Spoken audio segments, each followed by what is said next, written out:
Olá, amigos. Sejam mais uma vez bem-vindos aí ao nosso canal. Mais uma vez eu peço a vocês que se inscrevam no canal, compartilhem o vídeo, é, marque o sininho, porque nós vamos estar tentando ficar mais ativo aí com essas obras, né, sobre a alteração da Gênesis e algumas novidades que a gente ainda vai trazer. Tá tentando aí montar aí uma um negocinho legal pra gente aí aprender, a gente fazer umas novidades. Então hoje nós vamos trabalhar em cima desta obra rara, que é o Espiritismo e as Religiões. É uma carta do Canuto Abreu. Essa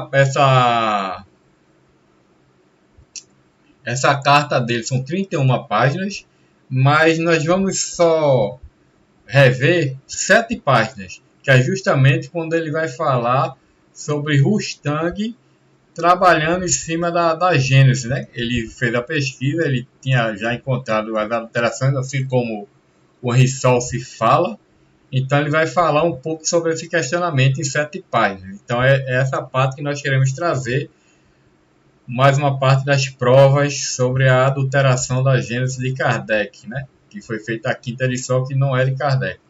Então vamos abrir o arquivo. Nós vamos para a página 28, 21 e seguinte. Então vamos abrir aqui. Vamos aumentar um zoom aqui, porque senão a gente não lê, né?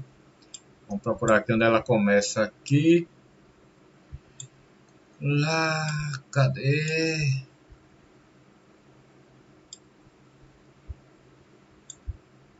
Vamos procurar aqui que ele vai falar aqui. Eu sei que é na 21 que começa, mas eu terminei não marcando o início. Ah, aqui, tá falando aqui. Aqui ele já tem trazendo o nome de Rustang aqui, tá vendo? Então vamos lá. Que fizeram os inovadores?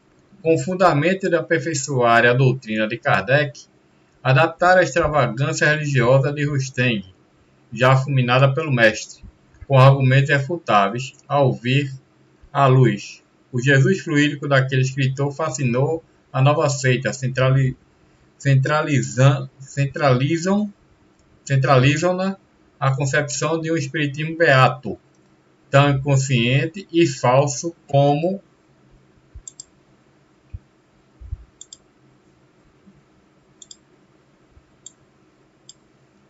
o fantasma que o encabeça. A reação dos ortodoxos tinha de vir e veio contra essa impostura sinistra que, repulsada de toda a parte do mundo, encontrou guarida no seio da federação.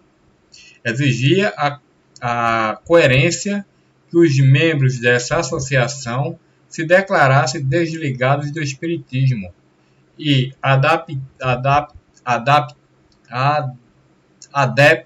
adaptassem uma denominação mais apropriada à sua corrente de ideias, pois não é compreensível que, tendo endossado uma doutrina golpeadora da lei de reencarnação, se digam fiéis à doutrina de Kardec. Vamos lembrar aqui que também o português é aqui, é antigo, né? E a escrita, às vezes a gente se confunde aqui com o que está escrito, né? De fato, Rustang é a antítese de Kardec. Em Kardec há uma ciência. Em Rustang não há ciência. Em Kardec não há milagres, nem dogmas. Em Rustang só há milagres e dogmas. Em Kardec tudo se passa dentro da natureza.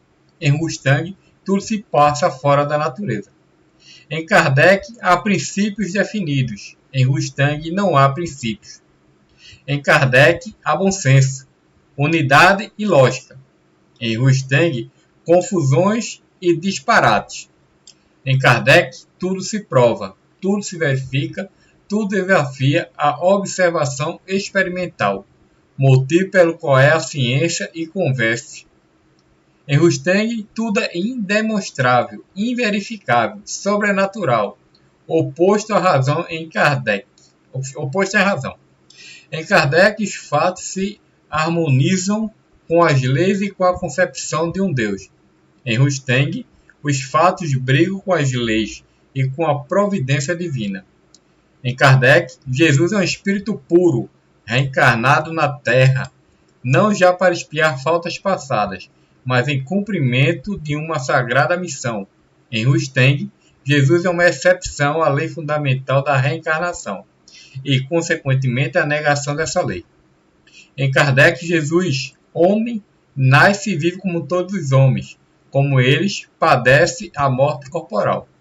Em Rusteng, Jesus é homem aparente, que não nasceu de mulher, uma entidade sui generis, feita de fluidos por artes do Espírito Santo no corpo de Maria, cuja prenhez e parto foram de ficção para que nela se cumprissem as lendas da Escritura.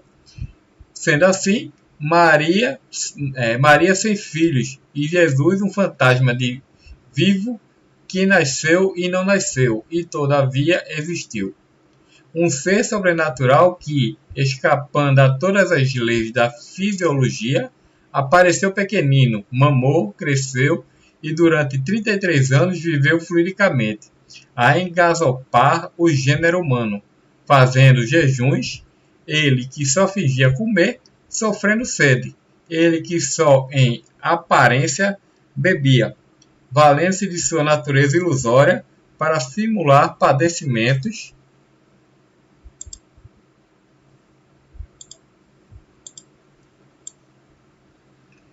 que não podia em verdade sofrer.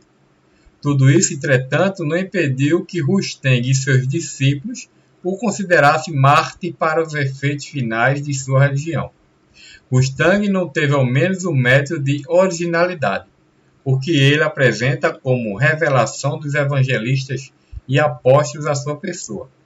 É uma velha criação mística de Marcion, nos começos do século II, e revivida no século IV pela seita dos apolinaristas, e novamente anatematizada pela Igreja.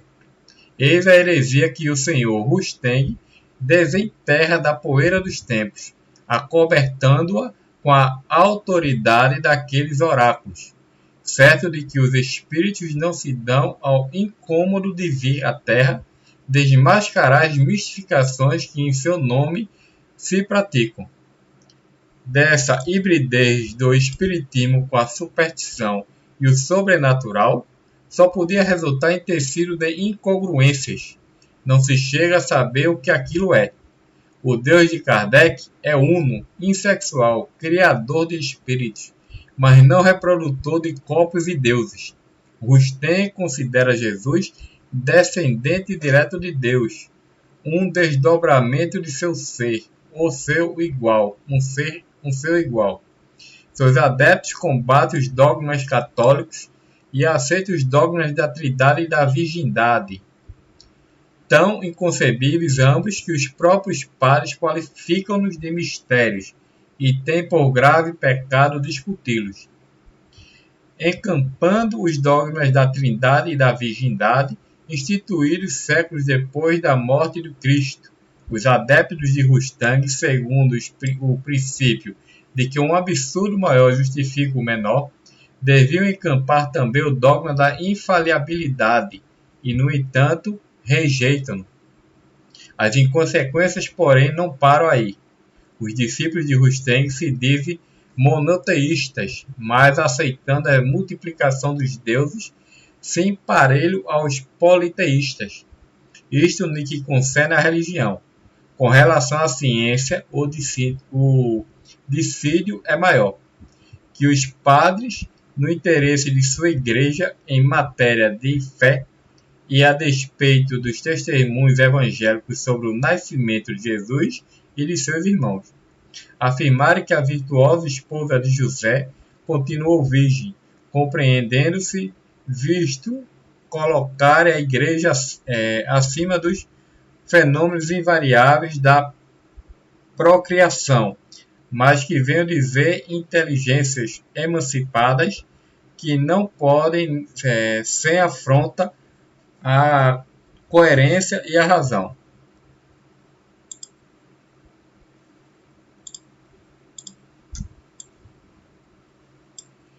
Desconhecer a inflexibilidade das leis físicas é abusar demais da própria ingenuidade.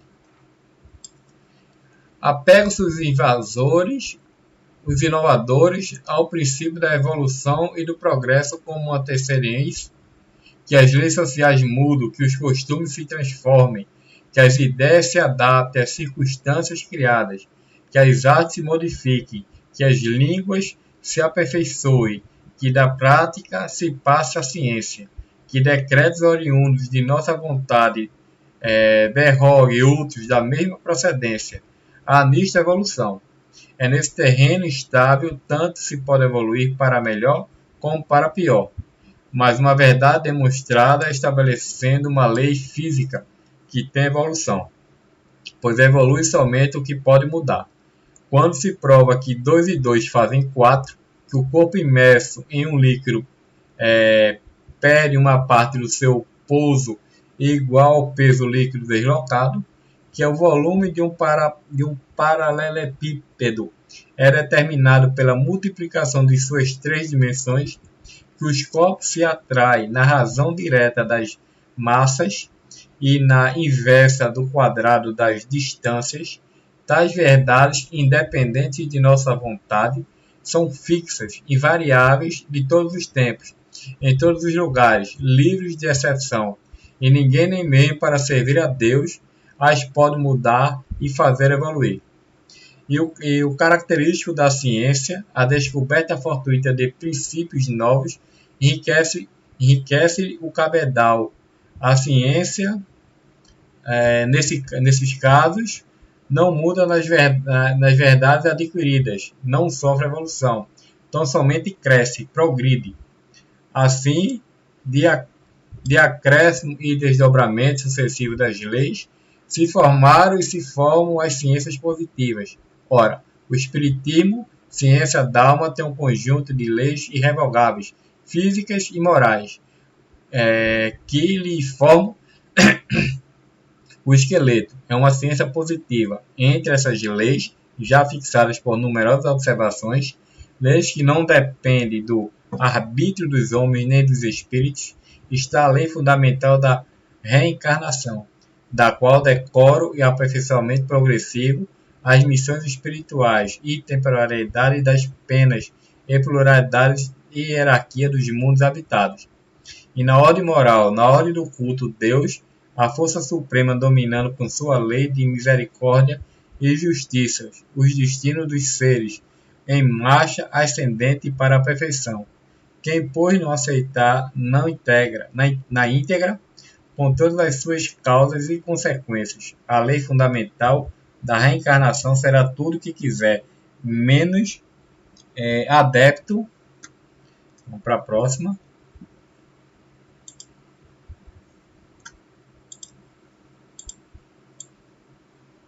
Do Espiritismo.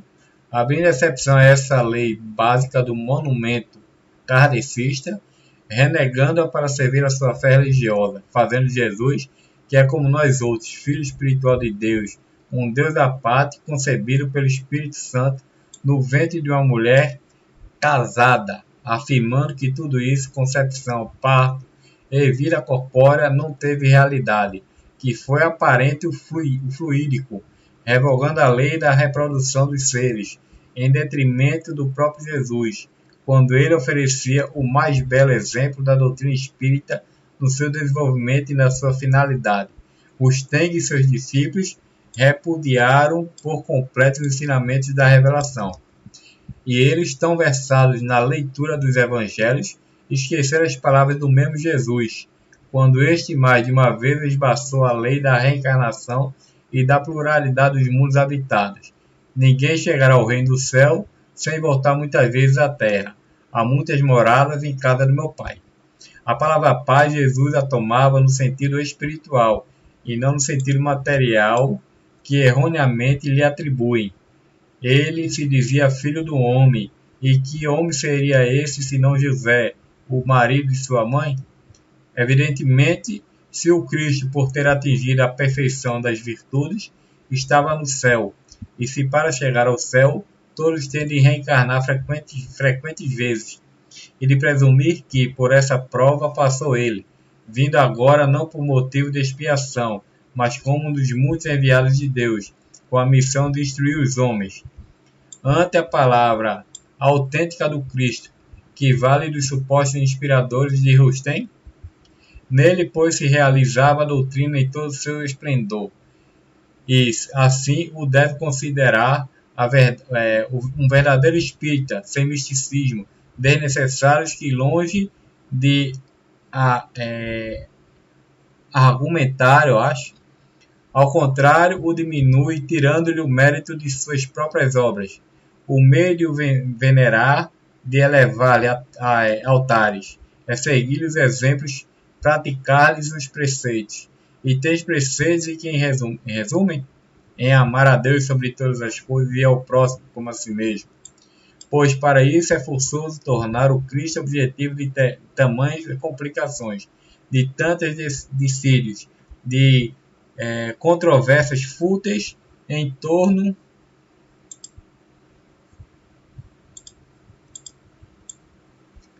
do seu invólucro mortal?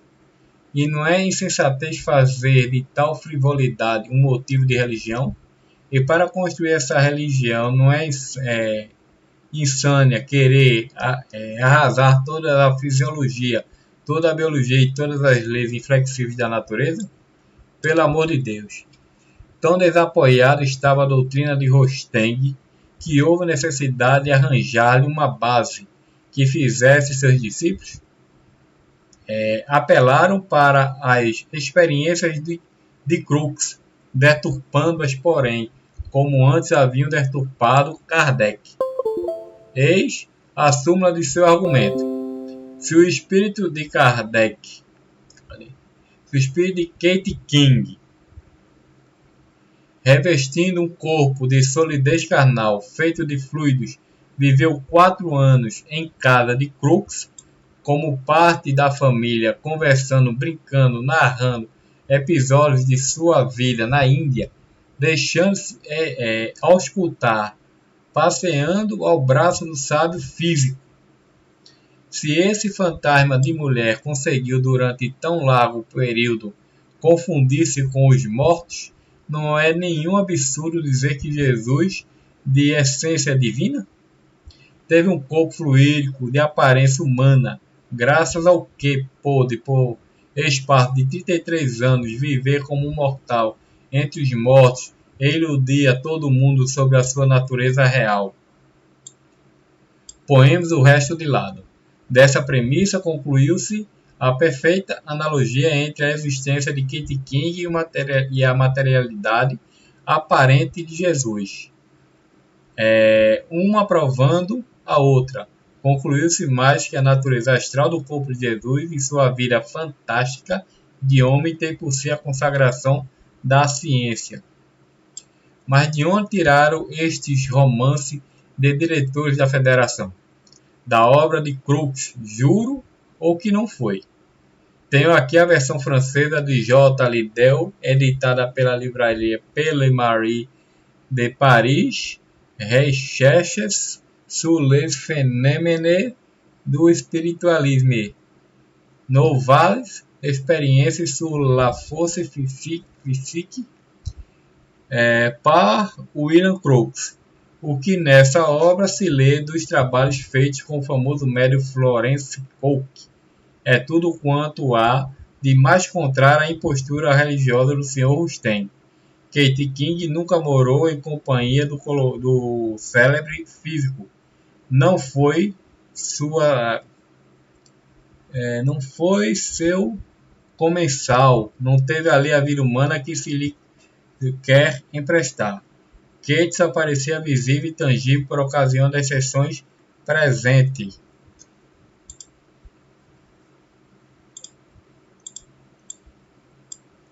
O médium, do médium. As sessões de ordinário se realizavam em casa dos pais de Miss Florence Cook e só nos últimos 6 meses se efetuaram na residência de W. Crookes, para onde o médium se transportava a pedido do sábio, tendo de uma feita passada aí uma semana. a fim de submeter-se a um controle mais rigoroso. Só com o auxílio temporário da matéria orgânica do médium e de suas forças nervosas, o fantasma se formava. Era um ser que, não obstante a aparência humana, não iludia a ninguém. Sabia-se qual era um espectro. Sua carnação artificial, efêmera, transitória, instável, durava minutos, e no máximo 2 horas, enquanto o médium em letargia tinha forças para sustentá-la. Só aparecia em determinadas condições, na escuridão quase sempre. Raramente a frouxa luz do gás e de uma lâmpada fosfórica. Acontecia muitas vezes como hora natural. Saiu o médium exausto das sessões e suspendê-las até recuperar as energias perdidas. Nesse período de repouso, Kate não aparecia. A consciência da vida no médium e em Kate não eram simultâneas durante o fenômeno. Miss Florence Cook jazia inanimada na câmara escura e na hora em que despertava, Kate se dissolvia instantaneamente, sem deixar um vestígio. Uma vez única, o médium e o espectro se viram face a face ao terminar Kate sua penosa missão. Rodeada de seus amigos, Kate, distribuído por eles, saudosas de lembranças, palestrou algum tempo. Foi em seguida acordar o seu médium, dirigindo-lhe rapidamente algumas palavras, e com um beijo de despedida, desapareceu para sempre.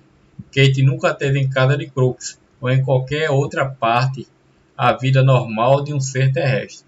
Tornava-se apenas em determinadas circunstâncias visível e tangível, revestindo a forma de sua última encarnação, e cessados os poderes fluídicos do médium, apagava-se bruscamente como espectro que era, e não mulher no rigor da expressão. Somente uma vez ou duas, na hora fugídia da materialização, divertiu Kate e os filhos de Crooks, contando os episódios de suas aventuras na Índia. Eis os fatos intermitentes, rápidos, anormais, decorridos no outro espaço das sessões, que serviram nos diretores da Federação.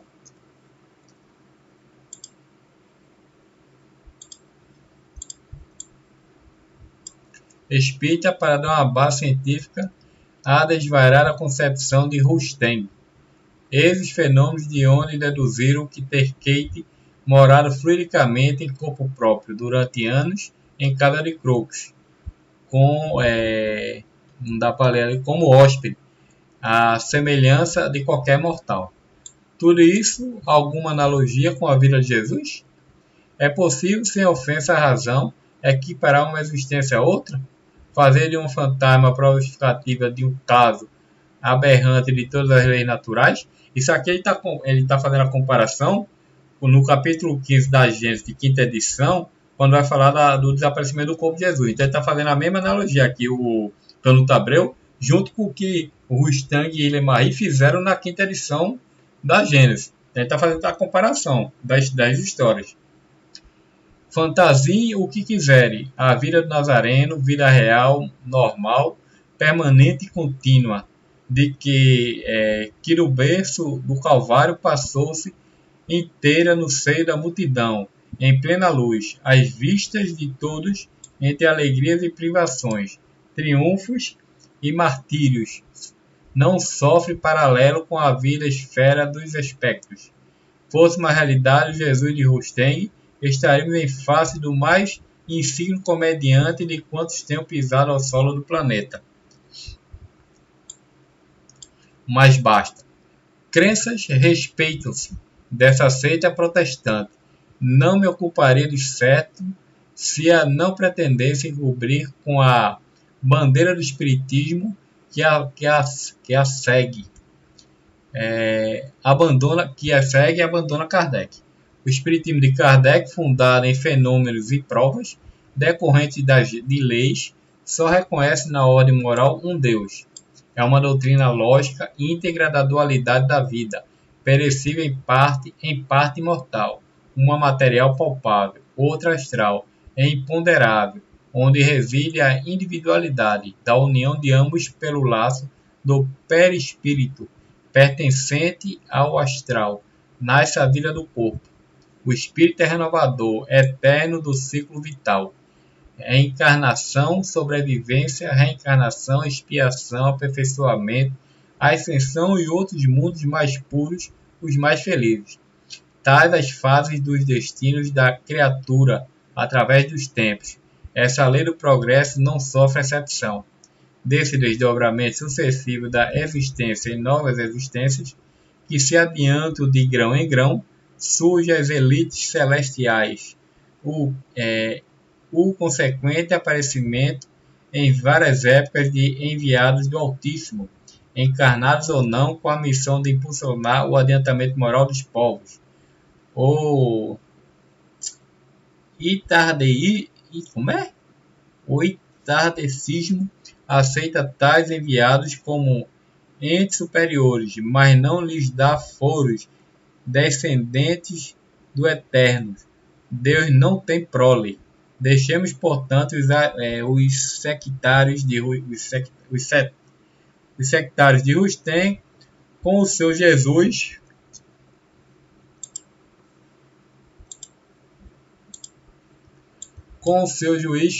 Jesus fluídico, e fiquemos com o outro de carne e osso. Então era essa parte que eu queria trazer para vocês, né? Para a gente concluir aqui mais uma parte aqui. Então tudo que eu encontrar de importante que está mostrando que realmente a gente foi adulterada, que tem aí na história, tanto no livro da Simone Privato, né, que é o Legado de Allan Kardec, e esse Autonomia, a história jamais contada do Espiritismo pelo Paulo Henrique Figueiredo, são as provas concretas de todo esse processo. Então tudo que a gente foi encontrando agora, realmente que a gente veja importante para trazer para a nossa história, para a gente conhecer um pouquinho e nos ajudar realmente a ler as obras fidedignas que realmente Kardec escreveu, a gente vai trazendo aí para a gente, para todos nós aqui estudarmos. E lembrando que ainda vai ter novidades por aí, viu? Então não esquece de se inscrever no canal e marcar o sininho aí embaixo para não perder nenhum vídeo nosso aí, tá bom? Então, até a próxima. Fiquem com Deus. Jesus nos abençoe hoje e sempre.